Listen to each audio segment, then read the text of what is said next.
नमस्कार। टीवी राजस्थान के प्रवासी कार्यक्रम में आप सभी का स्वागत है। जैसा कि दोस्तों हम जानते हैं कि बचपन से जब व्यक्ति युवा अवस्था के अंदर प्रवेश करता है तो उसके जीवन का एक नया अध्याय शुरू होता है। उस युवा अवस्था के दौरान ही उसकी जीवन की जो आगे की जो दशा और दिशा होती है वो तय होती है। और जब व्यक्ति इस युवा अवस्था के अंदर अपने समय का सदुपयोग करता है तो उसके जो आगे का जो जीवन का जो अध्याय होता है वो निरंतर सकुशल चलता रहता है। और एक जीवन के जो मेहनत का जो युवा वर्ग जो मेहनत करता है उसी के आधार पर आगे जीवन के एक रूपरेखा तैयार होती है। और ऐसे ही एक मेहनती और सकुशल मृदुभाषी व्यक्ति से हम आपको मिलवाते हैं जिन्होंने एक पैसा डॉक्टर का किया है और लेकिन आज भी उनके मन में सेवा भाव और निरंतर आगे बढ़ने की प्रेरणा और युवाओं को हमेशा प्रेरित करते रहना उनके जीवन का उद्देश्य है। और सामाजिक संस्थाओं से जुड़े रहकर भी वो एक अपनी सेवा कार्य को निरंतर रूप से अग्रसर रहते हैं। और आज हम आपको एक राजस्थान के ऐसे सपूत से मिलवा रहे हैं जिन्होंने कभी भी कर्म के आधार पर अपनी पहचान बना के किसी भी तरह से उन्होंने जीवन में किसी भी तरह के दौर में कभी भी ऐसा नहीं लगा कि उन्होंने हार मानी और आगे बढ़ने की प्रेरणा उन्हें नहीं मिली हो, क्योंकि वो उन्होंने जीवन में अपने कर्म के साथ साथ अपने सामाजिक सरोकारों का एक जो ताना बाना बुना है उसी के आधार पर वो आगे बढ़ते गए और निरंतर प्रगति के मैदान पर बढ़ते गए। नमस्कार डॉक्टर निर्मल जी चौरड़िया जी, आपका टीवी राजस्थान में स्वागत है। सबसे पहले आप हमें ये बताइए कि आप राजस्थान में कहाँ से बिलोंग करते हैं? गौरीशंकर जी, मैं राजस्थान में सुजानगढ़ से बिलोंग करता हूँ। चूरू जिले में है सुजानगढ़। आप राजस्थान में जब चूरू जिले से बिलोंग करते तो और आप सूरत में आना आपका कब हुआ? देखिए, ऐसा है, मेरे पिताजी यहाँ 1966 में आए थे बिजनेस के लिए और यहाँ पे उन्होंने रिबिन का बिजनेस शुरू किया था।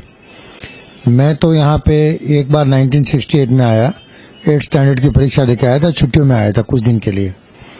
और फिर मैं राजस्थान से मैंने मैट्रिक की, राजस्थान बोर्ड से, सेकेंडरी स्कूल बोर्ड से मैंने मैट्रिक का एग्जाम दिया और कॉमर्स सब्जेक्ट के साथ में मैंने मैट्रिक पास की। मेरा सूरत आके पढ़ाई करने का कोई इरादा नहीं था, मैं सिर्फ छुट्टियां बिताने सूरत में आया था। और मैं मेरे 10th के बाद में कलकत्ते जाके पढ़ाई करना चाहता था क्योंकि मेरे कॉमर्स सब्जेक्ट थे और मैं चार्टर्ड अकाउंटेंट बनना चाहता था। लेकिन परिस्थितियां ने कुछ ऐसा पलटा लिया कि मुझे सूरत में ही मेरी आगे पढ़ाई करनी पड़ी। लेकिन आप सूरत में पढ़ाई की, आपने सूरत में एक डॉक्टर की उपाधि ग्रहण की, जो एक सेवा कार्य जिसको बोलते हैं, डॉक्टर का कार्य मतलब नाम से ही सेवा कार्य होता है। तो कहीं आपको डॉक्टर बनने की, जैसे आपने बताया चार्टर्ड अकाउंटेंट बनना चाहते हो और परिस्थिति ने आपको डॉक्टर बना दिया, तो कभी ये फीलिंग आपके मन में रहती है कि नहीं मैं चार्टर्ड अकाउंटेंट होता तो बेहतर रहता या डॉक्टर होता तो बेहतर रहता? नहीं, इसमें ऐसी है, पूरी कहानी ऐसी है कि मैं तो रियल में डॉक्टर ही बनना चाहता था। सुजानगढ़ में जो 8वीं कक्षा में जब स्ट्रीम अलग होती है साइंस कॉमर्स, तो उस समय मेरी इच्छा तो डॉक्टर बनने की थी। लेकिन हमारे दादाजी, क्योंकि मैं जैन परिवार से हूँ और मेरे दादाजी ने कहा कि वहाँ तो मेंढक काटने पड़ते हैं, चीरफाड़ करनी पड़ती है, इसलिए डॉक्टर बनना नहीं है, हम तो बनिए के बेटे हैं, तो हमें तो आगे जाके बिजनेस करना है, तो तुम कॉमर्स लाइन लो। तो जब क्योंकि दादाजी की इच्छा नहीं थी तो पिताजी को बोला, पिताजी उस समय कलकत्ते में सर्विस करते थे, तो उन्होंने कहा जो दादा की इच्छा है वही करो, तो हमने कॉमर्स लाइन ले ली। तो फिर अपने आप को समझा दिया कि कोई बात नहीं, अब जाके सीए करेंगे। तो ये बाद में मेरी इच्छा तो 8वीं स्टैंडर्ड से डॉक्टर बनने की थी। अब क्या हुआ कि यहाँ पे जब आए तो यहाँ पे ये हालत हुई कि मुझे जाना था पढ़ाई करने कलकत्ते और मैं यहाँ वेकेशन में छुट्टियां बिताने आया था। लेकिन 1970 में कलकत्ते में नक्सलाइट्स का बड़ा जोर था और नक्सलाइट के उपद्रव के कारण कलकत्ता थोड़ा डिस्टर्ब था। तो मेरे पिताजी ने ये कहा कि निर्मल, तुम्हें कलकत्ते नहीं जाना है, तुम्हें वापस जाके राजस्थान पढ़ाई करनी है और तुम वहां पे कॉमर्स कॉलेज में एडमिशन ले लो और बीकॉम कर लो, बाद में आगे देखेंगे। तो मैंने कहा कि मैं राजस्थान में जाके पढ़ाई नहीं करूंगा, क्योंकि कुछ मुझे ऐसा लगा राजस्थान का माहौल और वातावरण उस समय स्कूलों में ज्यादा मुझे अच्छा नहीं लगा, क्योंकि पढ़ने वाले बच्चों को बहुत परेशानी होती थी। तो मुझे लगा कि राजस्थान में मुझे नहीं पढ़ना है और मेरा करियर यदि मुझे बनाना है तो मुझे आगे जाना है। तो मैंने पिताजी को साफ ना कह दिया कि मुझे राजस्थान में जाके आगे कॉलेज में नहीं पढ़ना है, आप मुझे सूरत में कोई व्यवस्था करवा दीजिए। यदि मेरे सूरत में व्यवस्था होगी तो मैं यहाँ पढ़ूंगा, लेकिन मैं राजस्थान नहीं जाने वाला। तो यहाँ पे क्या हुआ कि मुझे कॉमर्स में एडमिशन लेना था, तो यहाँ की कॉलेजों में जहाँ प्री कॉमर्स चलता था, यहाँ पे उस समय 11th स्टैंडर्ड को सेकेंडरी बोलते थे, जिसको हम लोग आजकल ओल्ड एसएससी बोलते हैं। राजस्थान में और नॉर्थ इंडिया में 10वीं कक्षा को मैट्रिक बोलते हैं, यहाँ उस समय 11वीं कक्षा में मैट्रिक थी। तो आप 11वीं के बाद में आपकी स्ट्रीम चेंज होती थी, कॉमर्स, साइंस, आर्ट। तो मुझे कोई भी कॉलेज यहाँ एडमिशन देने को तैयार नहीं हुई, बोले ये तो 10th पास करके आया तो हम प्री कॉमर्स में एडमिशन नहीं दे सकते। मैं यहाँ की जो साउथ गुजरात यूनिवर्सिटी वहां मिला तो बोले हम आपको एडमिशन नहीं दे सकते। मैं गया बड़ौदा यूनिवर्सिटी या एमएस यूनिवर्सिटी बड़ी फेमस यूनिवर्सिटी है, उन्होंने मुझे एलिजिबिलिटी सर्टिफिकेट दे दिया कॉमर्स कॉलेज में एडमिशन लेने के लिए, प्री कॉमर्स में। लेकिन तब तक वहां पे कॉलेज फुल हो चुकी थी, तो राजस्थान में रिजल्ट लेट आते हैं। यहाँ 15 जून को कॉलेज स्टार्ट होती है और वहां पे 30 जुलाई को तो मेरा रिजल्ट आया था, 30 जून को, तो एडमिशन नहीं मिले मुझे। फिर मैं सोचा क्या करूं, तो यहाँ सब स्कूलों में गया कि आप 10th की जगह मुझे 11th में एडमिशन दे दो। बोले हमारे यहाँ तो साइंस स्ट्रीम है, साइंस स्ट्रीम में तुम पढ़ाई कैसे करोगे, तुम्हारे तो कॉमर्स के सब्जेक्ट है, book keeping, commercial practice, accountancy, ये बैंकिंग, ये मेरे सब्जेक्ट है। तो बोले आप तो चलोगे ही नहीं। फिर किसी ने बताया कि यहाँ पे एक हिंदी स्कूल है, विद्या भारती हिंदी विद्यालय, और उसका ये स्कूल नया नया शुरू हुआ है, आप वहां जाके इंक्वायरी करो। तो मैं और मेरे पिताजी वहां गए, तो हमें बताया गया भी यहाँ भी साइंस सब्जेक्ट है। और ये हुआ इत्तेफाक से 1970 की बात है कि विद्या भारती का पहला ही बैच 11वीं कक्षा में बोर्ड में अपियर हो रहा था। तो बोले पहला ही बैच है तो हम लड़के को एडमिशन देके अपना रिजल्ट खराब करना नहीं चाहते, तो कॉमर्स का लड़का फेल ही हो जाएगा, इसको कैसे मालूम पड़ेगा मैथ्स और साइंस क्या पढ़ना है। तो मेरे पिताजी ने बहुत रिक्वेस्ट की, हाथ जोड़े, प्रिंसिपल को बोला कि भाई बच्चे का भविष्य खराब हो जाएगा, आप एडमिशन दे दो। तो प्रिंसिपल ने कहा कि आप राइटिंग में अंडरटेकिंग दो कि यदि ये परीक्षा में आगे नहीं पास हो पाया तो हम इसको बोर्ड की एग्जाम नहीं देने देंगे। तो मेरे पिताजी ने राइटिंग में कमिटमेंट दिया, मैं आगे स्कूल में पढ़ा। तो पहली बार तो मैं पहले टेस्ट में फेल हो गया था, लेकिन सेकंड में फिर पास हो गया। फिर मैंने जो बोर्ड की एग्जाम हुई उसमें 63% मार्क्स आए गुजरात में, और मैं पास हो गया। तो मेरा वापस साइंस में जाने का रास्ता खुल गया। तो उस एसएससी के एग्जाम के बेस पे मैंने यहाँ पे प्री साइंस में एडमिशन लिया, और प्री साइंस के बाद यूनिवर्सिटी में मेरा 11वां नंबर था, तो मुझे डायरेक्ट मेडिकल में एडमिशन मिल गया। ऐसे मैंने एमबीबीएस किया, फिर एमडी पीडियाट्रिक्स की, और उसके बाद का इतिहास जो है वो सारी सूरत की जनता जानती है। आपने अपने बचपन में काफी उतार चढ़ाव देखे हैं, और युवा अवस्था में आते आते शायद आपको ये सब जमीनी धरातल के तौर पर काफी अनुभव मिल गया। लेकिन हम ये आपसे ये जानना चाहते हैं कि आप जैसे बता रहे हैं शुरुआत आपने सूरत से की है एजुकेशन की लाइफ को, तो कहीं आपको ये डॉक्टर की उपाधि ग्रहण करने में कहीं फाइनेंशियल तौर पर कहीं दिक्कतों का सामना और भी करना पड़ा? नहीं, डॉक्टर की उपाधि लेने में तो फाइनेंशियल का पूरा ही सामना करना पड़ा लास्ट तक। आपको शायद नहीं मालूम हो, लेकिन यहाँ सूरत में जो लोग हैं वो जानते हैं कि एमबीबीएस की पढ़ाई मैंने यहाँ पे ओटला बोलते हैं, जो घर के बाहर एक चौकी जो होता है ना, चबूतरा जिसको बोलते हैं हम, उस ओटले पे बैठ के म्युनिसिपल कॉर्पोरेशन की लाइट में मैंने पढ़ाई की है। घर की स्थिति इतनी अच्छी नहीं थी, तो वहां बैठ के मैं कॉर्पोरेशन की लाइट में पढ़ा हूँ। और बिजनेस पिताजी का जो चलता था वो क्या बोलते हैं, हालक डोलक नाव जैसा, कभी हो गया कभी नहीं हुआ, तो काफी फाइनेंशियल क्राइसिस थी।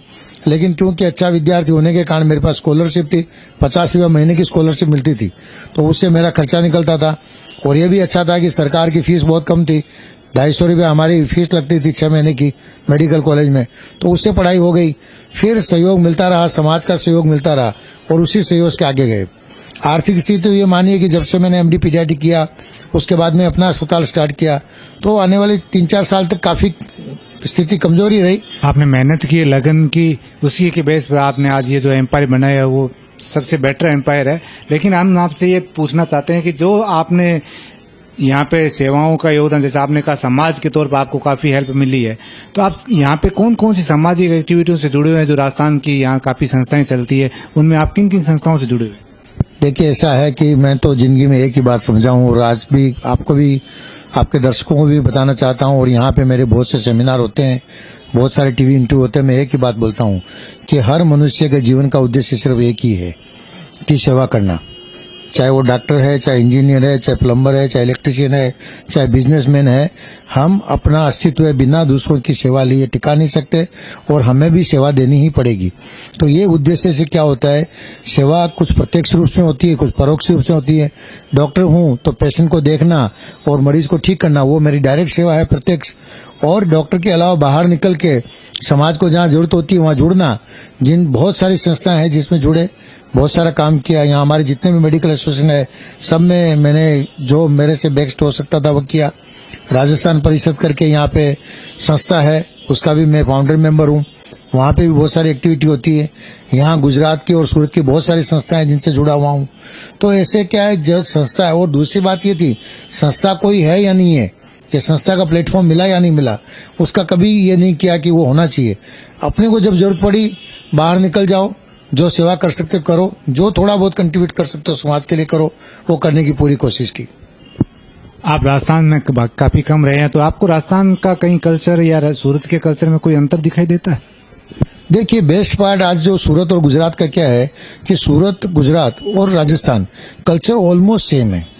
ये चीज मैंने देखी है। गुजरात में भी लोग जो है वो क्या बोलते हैं, शांति प्रिय लोग हैं, एक दूसरे का ध्यान रखते हैं। बहुत अच्छा ह्यूमन नेचर जो यहाँ पे देखने को मिला। जैसे हमारा राजस्थानी कल्चर है कि हम मेहमान का स्वागत कैसे करते हैं, कि भाई मेहमान के लिए हम कुछ भी करने को तैयार हैं। आज गुजरात में यही है। पूरे विश्व से या पूरे हिंदुस्तान से लोग आके यहाँ रहे। और सूरत तो ऑलमोस्ट मेट्रोपॉलिटन सिटी है। मुझे याद है 1970 में जब आया था तो 2.5 लाख का पॉपुलेशन था, आज 50 लाख का पॉपुलेशन है। और ज्यादातर पॉपुलेशन है वो सब सूरत के बाहर के लोग और बाहर प्रांत से लोग आए हुए हैं। तो यहाँ कैसे अपना लिया उन्होंने, जैसे दूध में चीनी मिल जाती है उस पर। तो जो राजस्थान का कल्चर है ऑलमोस्ट वैसा ही कल्चर गुजरात का और सूरत का है, इसलिए बहुत अच्छा लगता है। राजस्थान से आप डॉक्टर हैं और राजस्थान के एक जाने माने यहाँ सूरत के अंदर प्रवासी चेहरे गिने जाते हैं, तो कभी आपने अपने नाम के साथ कहीं ये लगा कि आपको कि नहीं भाई राजस्थान में जो हमारे बंधु जो यहाँ तकलीफ में है या जो कभी कोई संघर्ष के जो आपने दौर जिस संघर्ष के साथ जिया है, तो उसमें कभी ये लगा कि नहीं इन लोगों के साथ अपने को कोई ऐसा संगठन तैयार करके इन लोगों के साथ जाना चाहिए? देखिए, मैं आपको सही मायने में बताऊं ना तो मेरा क्या है कि मैंने कभी ये नहीं सोचा कि मैं राजस्थान का हूं, कभी ये नहीं सोचा कि गुजरात मेरी भूमि नहीं है। मैं ये मानता हूं कि मैं भारत की संतान हूं। राजस्थान में मेरा जन्म स्थल समझिए और ये मेरी कर्म भूमि समझिए। लेकिन मैंने एक ही चीज देखा है कि राजस्थान, गुजरात या किसी और स्टेट का भेदभाव रखना वो किसी के लिए अच्छा नहीं है। हाँ, यहाँ राजस्थान की बहुत सारी संस्थाएं हैं। लगभग 8 लाख से 9 लाख लोग राजस्थानी परिवार के यहाँ रहते हैं। और काफी संस्थाएं हैं जो जैसे अग्रवाल समाज है, महेश्वरी समाज है, जैन समाज है, तेरापन समाज है। बहुत सारे अलग अलग संस्थाएं हैं जो काम कर रही है। लेकिन मैंने जहां सामाजिक काम की बात आई वहां मैंने ये नहीं देखा कि ये गुजराती समाज का काम है या राजस्थानी समाज का काम है या किसी और समाज का काम है। सूरत को जहां जहां मेरी जरूरत महसूस हुई या हम जैसे लोगों की जरूरत महसूस हुई, हमने बाहर निकल कर काम किया। चाहे वो 92 का राइट्स हो, चाहे बाढ़ हो, चाहे प्लेग हो, चाहे और कोई आपत्ति आई हो। शहर की आपत्ति में सूरत के हर निवासी, भले वो किसी भी प्रांत का हो, उसकी आपत्ति वो पूरे गुजरात की आपत्ति थी, वो पूरे शहर की आपत्ति थी और पूरे देश की आपत्ति थी। तो कभी भी किसी प्रकार का मन में भेदभाव रखे बिना ये काम किया है। और मुझे इस बात का गर्व है कि आज पूरा सूरत और काफी साउथ गुजरात कभी कोई ऐसा नहीं समझता है कि डॉक्टर निर्मल चौड़िया वो राजस्थान का है या हमारा डॉक्टर नहीं है। सब ये मानते हैं कि मैं सबका हूँ और यही मुझे अपना एक गौरवप्रद बात लगती है। जी, आप अपने आप को गौरवान्वित महसूस करते हैं, लेकिन राजस्थान शायद आपको देख के गौरवान्वित महसूस करता है कि हमारे साथ ऐसा सपूत है जो शायद पूरे राजस्थान को साथ लेके चलता है, पूरे भारत को साथ लेके चलता है। तो हम आपसे ये पूछना चाहते हैं कि जो आपने ये अचीवमेंट हासिल किए हैं, काफी आपने अवार्ड हासिल किए हैं लाइफ के अंदर, धीरे धीरे आप प्रगति के पथ पर अग्रसर हैं, तो कहीं आपको ये लगता है नहीं अब शायद एक उम्र के पड़ाव के साथ नहीं हम हमारी प्रगति से संतुष्ट है और जो आगे भगवान ने जो दिया है वो आगे निरंतर बना रहे, इसी क्रम में चलना चाहेंगे या कुछ और आगे मूवमेंट हासिल करते रहेंगे? देखिए, ऐसा है, मेरी उम्र 56 साल हो गई है और जैसे मैंने आपको बताया शुरू से बहुत छोटा था तब से दिमाग में यह है कि हमें कहीं न किसी जिस भी रूप में कंट्रीब्यूट कर सकते सोसाइटी को करना चाहिए। अभी तो मैं अपना जो हेल्थ केयर है और भगवान की दया से इतना बढ़िया नोबल प्रोफेशन है कि आप इसमें जितना चाहो उतना कंट्रीब्यूट कर सकते हो। तो मेरा मेन तो कंट्रीब्यूशन जो है वो हेल्थ केयर में रहने वाला है और उसके अलावा समाज में जहां जरूरत हो, फिर चाहे वो सूरत शहर में हो, चाहे गुजरात में हो, चाहे राजस्थान में हो, चाहे भारत देश में हो, जहां जितना कंट्रीब्यूट कर सकते हैं वहां पूरी करने की कोशिश रहेगी। आपकी यहाँ फैमिली में और आपके साथ कौन कौन रहते हैं? अभी मेरी माताजी हैं, मेरे छोटा भाई है, हम दोनों भाइयों का परिवार, हम लोग ज्वाइंट परिवार में साथ ही रहते हैं। 5 बच्चे हैं, 4 हम लोग बड़े हैं और माताजी है। कुल मिला के 10 से उनका परिवार है और ज्वाइंट फैमिली में रहते हैं और बहुत खुशी। आप आज के जो युवा पीढ़ी जो तरबतर पथ से आगे प्रदर्शक नहीं कर पा रही है, पथ से विघटित हो रही है, तो उनको आप एक क्या संदेश देना चाहेंगे ताकि वो एक निरंतर प्रगति के पथ पर चल सके, नहीं कि उन विसंगतियों के बारे में उनका ध्यान जाए ताकि वो भटक सके? देखिए, आपने बहुत अच्छा प्रश्न किया है मुझे और मैं भी यही कहना चाहता हूं कि हमारी युवा पीढ़ी जो है उनको आज दिशा की जरूरत है। उनको कोई मार्ग दिखाए, ऐसी जरूरत है।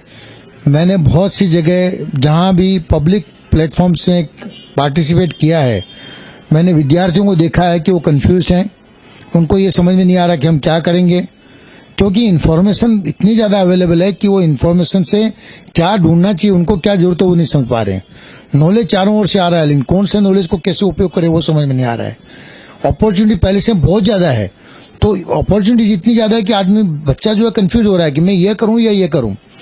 यहाँ पे और दूसरा, जैसे मीडिया और टीवी, एक तरफ पॉजिटिव एंगल भी है, बहुत अच्छी चीज है, कुछ नेगेटिव एंगल भी है, वो भी हमें देखना पड़ेगा कि युवान पीढ़ी जो है उसमें प्रभावित हो रही है, तो उसको कैसे रोका जाए। उसका एक ही रास्ता है कि हम जैसे लोगों को जो 45 प्लस हो गए हैं उनको बाहर आना पड़ेगा और युवान पीढ़ी के साथ में बैठ के उनके साथ उनके विचारों को शेयर करना पड़ेगा। वो क्या चाहते हैं वो पहले हमें समझना पड़ेगा। ये जो जनरेशन गैप की हम बात कर रहे हैं, एक्चुअली गैप है नहीं, हम गैप फील कर रहे हैं। इसलिए फील कर रहे हैं कि आज से 20 साल पहले टेक्नोलॉजी इतनी पावरफुल नहीं थी जितनी आज पावरफुल है। आज से 20 साल पहले इन्फॉर्मेशन इतनी अवेलेबल नहीं थी जितनी आज अवेलेबल है। सुबह से लेकर शाम तक एक 5 साल के बच्चे को इतना एक्सपोजर मिल जाता है, इतनी इन्फॉर्मेशन मिल जाती है, वो शाम को आपको 5 सवाल पूछता है कि पापा ये क्या हुआ। आपको भी उसके साथ बैठ के पेश मिलाना होगा, उसके हर प्रश्न का जवाब देना होगा और ऑनेस्टली कहना पड़ेगा कि हाँ बेटा ये चीज ऐसे है, उसको समझाना पड़ेगा। इन सोशल एक्टिविटियों और अपनी जो सेवा कार्यों के अलावा आपकी क्या क्या ऐसी हॉबियां हैं जो आप शेयर करना चाहेंगे? देखिए, मेरी हॉबी सबसे ज्यादा अभी है पढ़ने की। मेरा मेडिकल के पढ़ने के अलावा मेरा नॉन मेडिकल पढ़ाई बहुत ज्यादा है। मेरी खुद की पर्सनल लाइब्रेरी जिसमें 3000 किताबें हैं। रोज मेरा लगभग 2 से 2.5 घंटा अलग पढ़ाई में जाता है। मुझे नॉलेज जानना और बांटना बहुत अच्छा लगता है, ये मेरी सबसे बड़ी हॉबी है। तो ये मैं चाहता हूं कि सुख, शांति और समृद्धि सबको मिले और हम सबकी वही एक चाह है जो हम पाना चाहते हैं। जी हाँ, सुख और शांति समृद्धि, ये एक संदेश है हमारे डॉक्टर साहब का कि सबको मिले और हम भी चाहते हैं कि सबको ये शांति और सुख समृद्धि मिले। और इन्होंने जो युवाओं को जो भटकने की दिशा को एक मूल दिशा प्रदान की है और ये अपने चिंतन शिविरों में इसका जिक्र करते रहते हैं कि आप पूरी तरह से गाइडलाइन दीजिए युवाओं को। उसमें जोश है, उसमें आगे बढ़ने का जुनून है, लेकिन एक गाइडलाइन की जरूरत होती है ताकि हमारा युवा उस दिशा के अंदर आए जहां से उसकी प्रगति का अवसर मिले, उसे आगे बढ़ने का अवसर मिले। बहुत बहुत धन्यवाद निर्मल जी चौड़िया जी, आपने अपनी इतनी अच्छी अच्छी बातें हमारे साथ शेयर की और आपने अपना कीमती समय दिया, उसके लिए आपका बहुत बहुत धन्यवाद। और आगे आपसे चर्चाएं होती रहेगी। एक बार आपका बहुत बहुत धन्यवाद। टीवी राजस्थान के दर्शकों को और मैं आपकी पूरी टीम को धन्यवाद देता हूँ। खूब खूब आभार आपका।